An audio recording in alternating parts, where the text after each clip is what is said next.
We're in the midst of a war. I mean, this war has been going on for at least 1 year, almost 1 year now. Actually, on the dot as of today's recording, it's 1 year, October 7th. Anyways, there's a war in Palestine, right, between Israel and Gaza, and then of course Israel and Lebanon as well. But if you ask Israelis, they will say they are in an 8-front war against Iran, against Hezbollah, against all the different terrorist groups and countries that don't like them. So anyways, too busy to find stock ideas? Check out FIRL Pro to shortcut your research time and effort by 90%.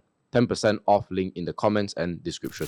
What happened is that a few days ago from this recording, there was a very interesting event where Iran fired few hundred missiles towards Israel. Yeah, 140 missiles. And most Israelis feel safe because of the Iron Dome. But if I'm not mistaken, a few missiles, went through and actually caused some damage. But it looks like a meteor shower, as you say. It looks like straight out of a movie. Yeah. The first thing I thought it was like that Transformers scene where all the Transformers came. Okay. Yeah. Anyways, so yeah, here we go. This is the big tension. I think you guys can just read the news and see what's up. Yeah. And what's making things worse is that the Israel president said that they are not going to back down. They're going to be fighting back for what they have done. Yeah. And they are kind of like discussing with the US side also to see where can they strike. So it's important to understand a little bit of the mindset on the Israelis now. So for the longest time, they wanted a two-state solution, meaning they want both Palestine and Israel to live side by side. But growing within the, you can say the cabinet or among the people, is they just want this to be the final war. So this is right on the ground. They just want it to end it, and that's it, right? No more threatening. And what's really helping them is funny enough, Saudi Arabia. There's a non-action by Saudi Arabia, who in the past used to be antagonistic. So that's where we are. I don't think a two-state solution or... Basically, in the past, these groups will fire rockets, and then Israelis will be like, oh, okay, never mind, it's fine, here we go. Just, they fire, and then they kill like few dozens of Israelis, we send the troop, teach them a lesson, and then get out. But this time, because of how severe October 7 was relatively, so they're going into the territories and ending it one shot. Yeah, exactly. Yeah, and they don't even care whether the US listens or not. I think their strike on Lebanon, I think the US didn't even know. Correct. And then this is an interesting picture that you have shared. Yes. So if let's say the Israel decided to destroy, or the war between Iran and Israel decided to destroy certain parts of the oil facilities, you can see that then that would be... Yeah, because people want to know, right? I mean, over the weekend I was in Singapore.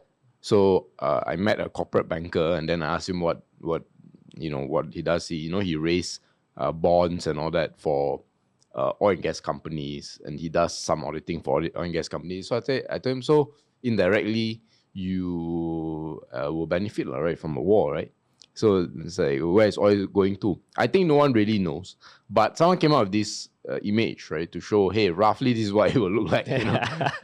Now we are just in that Palestine region of 60 to 70 US dollars. And if Israel decides to hit the Houthis in Yemen, that's why you see, in Yemen, there's the people holding staff and very old school. Yeah, that's the Houthis, right? Because, they're also against Israel. So then you go to 70, 80, and then if bad things happen in Kuwait, UAE, then 80 to 100. I think that makes sense because Kuwait at one point is almost 20% of the world's oil supply, and it's a tiny, tiny spot. That's why Saddam Hussein wanted to invade Kuwait. The UAE, where Dubai is huge as well, and then somewhere in there is Qatar. See the little thing here. I think this is Qatar, if I'm not mistaken. Yeah. So yeah, I mean, if that area gets hit, honestly, above 100 is definitely possible. Yep. And this is actually not the updated price. Currently, the Brent oil is around 78. So this was at the point of recording, it's at 75. But then it went up from 70 to 75. So it's like a 3% up only. But it's still pretty like a mid-range. Not really like a spiking as compared to 2022 during that time. Now, interestingly, obviously, there's a few oil and gas counter in Bursa Malaysia start to rally up, especially Heng Yuan. It went parabolic like 50% in just a few days of blue. And fun fact also is this company is still making losses. So the fact that their share price are going up probably means that the market anticipates that the oil price would be at a high The oil level. will get worse. Yeah. The war. Yeah, the war. By the way, guys, this is from Xifu. Pretty cool price charts, live price charts. You can go check it out. Yeah. And not only just Heng Yuan, also Hibiscus, Karamin, and other oil stocks in Bursa are actually rallying. So right now, the only two sectors that is actually in the green, or I would say there's more winners than losers, is actually one is oil and gas, the other one is plantation. So it is to plantation also is because they are kind of riding on the Brent oil and / crude oil trend. Okay, another thing is gold that is big. Gold also is hitting all-time high as a result. I was in Singapore also to take a look at my gold because I put my gold in a safe deposit box. Okay. In Singapore, so it's now everybody know. Yeah, now everybody, but you know which box, right? And it's in Singapore. Like, go ahead, you know. So it's quite crazy. I entered the gold shop and then I could see. Usually it's older people, but I could see a line. It's quite crazy. Yeah, you know, just to buy gold and all that. And you see some. I saw my own zodiac. You know, just silver coins alone is like this big. It's like 5,000 Sing dollars. Is the rental getting expensive to rent the storage? Because you need to store your gold, right? Let me try and recall. It's about 200 Sing, I think, a year. A year. Yeah. 200 to 500, I think, depending on your size. Okay. Wonder if those who are Singaporeans, what was the price like 5 to 10 years ago? If it's cheaper, maybe that's a sign that gold is really is getting very. It's definitely. I think it's pretty much like neck and neck with the S&P. So this is not something I anticipated. I started accumulating gold, I believe, in 2015, 2016. It was actually one of my earliest. It's probably my earliest investment. I just bought it when it was actually around 900 something. Like the gold, real gold bar. Yeah. It's issued by PAM. So PAM is the most well known. So because PAM is Swiss, it's Swiss made. So generally it's Canadian. And then New Zealand, not in that order, but these three are New Zealand, Switzerland, and Canadian. Canadian maple, PAM Swiss, and then the New Zealand one, I forgot what it is. So these are the ones. So anyways, I did not expect it to pretty much track the S&P. Yeah, that's also another fun fact. Okay, but if you look at the gold counters, right, they actually didn't really go up as compared to oil, obviously, because they already had their rally already. If you look at Pokong Esso Tome in I think it was like 5 months ago.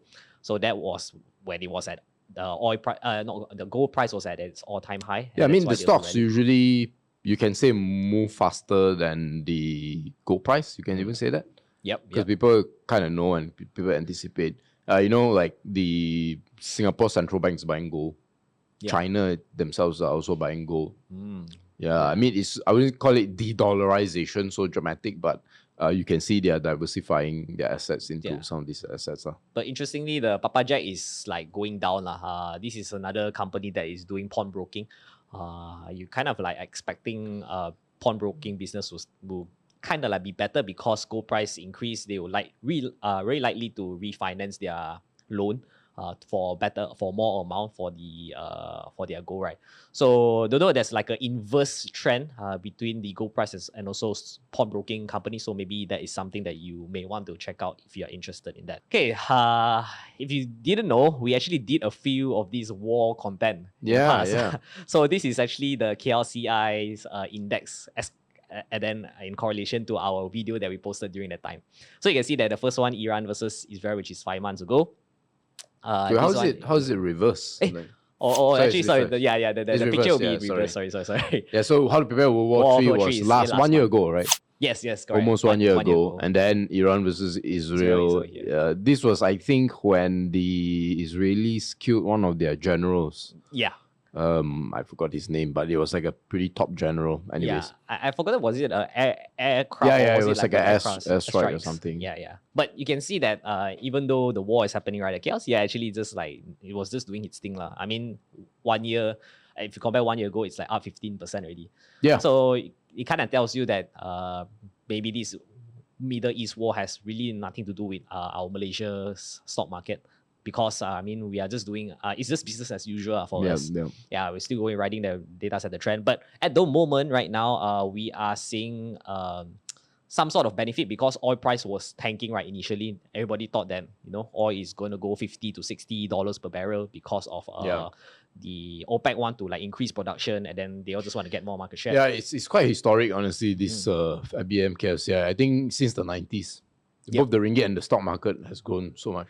I think it's a lot of it is, I think what people think of Anwar is that he has a pro-Western mindset when it comes to economics. Yeah, his team is definitely a numbers guy lah. Whatever the number that you show, then yeah, he will just follow the data, whatever it says. But so probably it means that, I mean, obviously, if it intensify even further, that it's going to lead to like World War III, then definitely it's not fine. But so far, I think the issues will definitely be resolved sooner than expected, because war is kind of like a very uncertain kind of thing. You never know when would it prolong and whether it will suddenly resolve or not. So that's the thing that you need to know. And I think if you're someone always obsessed with like war and you're worried, I think this is such a great chart, because it finally shows in an image what we have been preaching for the past 4 years on this channel.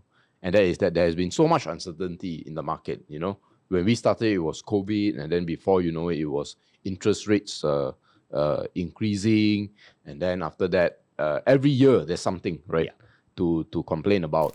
Too busy to find stock ideas? Check out FIRL Pro to shortcut your research time and effort by 90%. 10% off, link in the comments and description. And what we've always said is, look, yes, for sure, these are risks you can discuss, and these are risks that are real. War is real. All these things are all real. But you need to actually focus on the companies that you intend to buy, and you need to do research on them. Because as you can see here, the stock market went up, and if you followed, let's say, our FIRL Pro program, I think this year you will be up close to 30%, if I'm not mistaken. 42%. 42%. You know, so that is what we've been preaching, honestly. You have to do the groundwork rather than look at, there's a saying, right? Rather than looking at the sky and wondering what the weather is going to be, you actually need to focus on like what seeds you're going to plant, what kind of soil you're going to have, how much water you're going to use to water your seeds. Because that's what really counts. You can predict what the weather is and the macro environment, but if you don't have the seeds, aka the stocks, and you have not done any research, aka watering the plants, you're not gonna profit. So it's like you're right, but you've lost. Yeah. I'd rather have the wrong macro prediction but my portfolio grows in value. I'd rather that than get the macro right but my portfolio is just nothing, right? Yep, exactly. Now, another one that is interesting is that I remember we filmed a Ringgit video, and everybody was bashing in the comments. Yeah, we filmed it at the bottom. So, so far. Yeah, filmed at the bottom.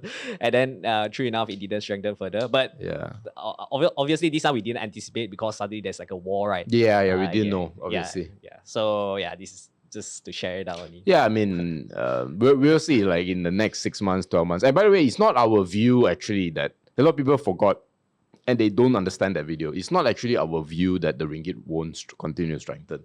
We may have written the title that way, but it's Mr. Tong's view, right? Which is from The Edge. He has said that there are certain structural challenges that Malaysia's face. Therefore, the ringgit will not strengthen. You can agree, you can disagree. For me, I agree some parts I don't know what to think of it. Yeah. So it's really not us making a prediction. Correct. And his point is basically there won't be a steep rebound in terms of like ringgit versus USD. You say it will take time. It will definitely rebound if, let's say, the right policies are being carried out. But it's not like straight away, like boom, you suddenly see 3 ringgit equals 1 USD, that kind of like effect because of the Anwar's government policy. It will be a gradual transformation. So it will take time and probably it's gonna take decades. That's what we are trying to say.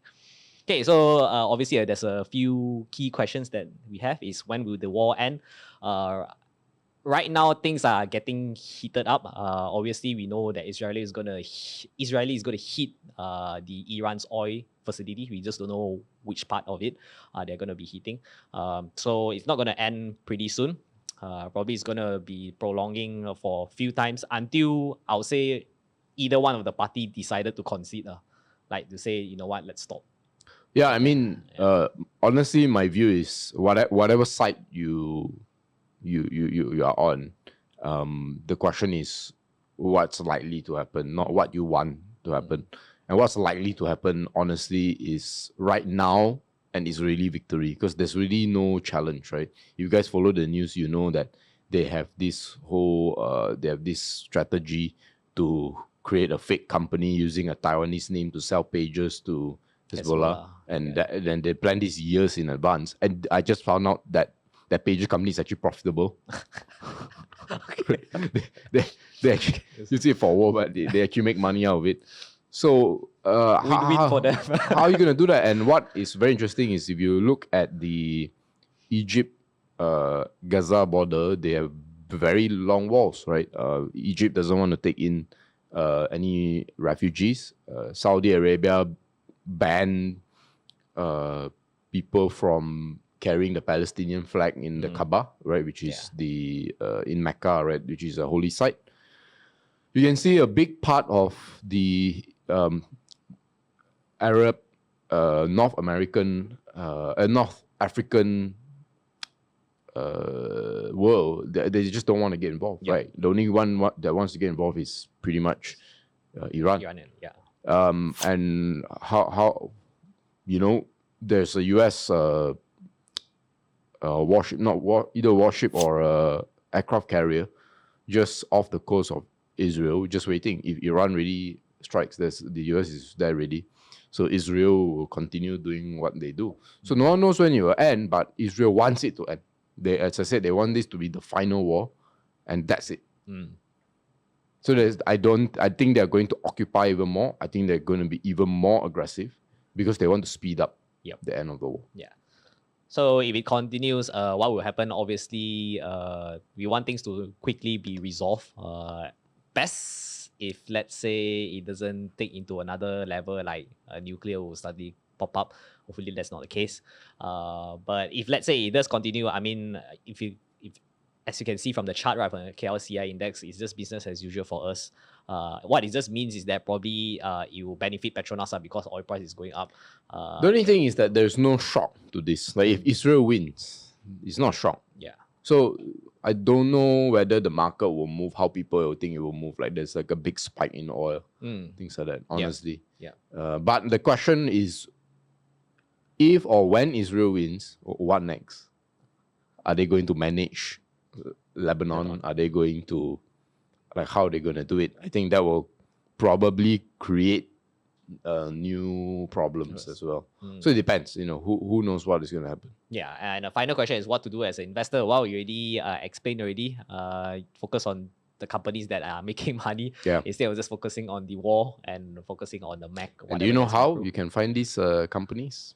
So you can find it in FIRL. I mean, because we actually been riding the companies that are related to oil very early already, since 2022. We were also early on China. Yeah. The China pump in the past week or two, we were there. So if you're interested to see our write-ups, go check it out. These write-ups are very simple to read. You can finish it in 10 to 15 minutes or less. And very jargon-like, nothing too difficult. You can finish within a cup of coffee. So our returns, 42%, is outpacing both the S&P and EPF and the KLCI. So far, so good. We have our boring portfolio. That's not that boring, actually. 8% in about 6 months, right? Not too bad. Now, the key info here is that we're actually going to increase the price of FIRL Pro. by more than 10% from 557 to slightly under 10% from 557 to 597 at the end of October.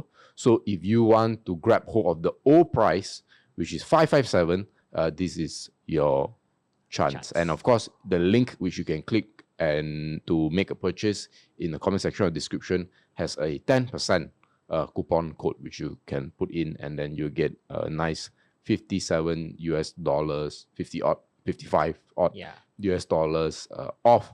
And of course, now with the ringgit strengthening, you can save a few hundred ringgit from if you did the purchase 3 to 4 months ago. Yeah. So if you want to get a taste on how we write our reports, or maybe even see our programs on our SIB, you can actually check out our free sample. The links will be in the description and comments down below. Yes. And that's about it for today's video. Bye-bye. See you next time.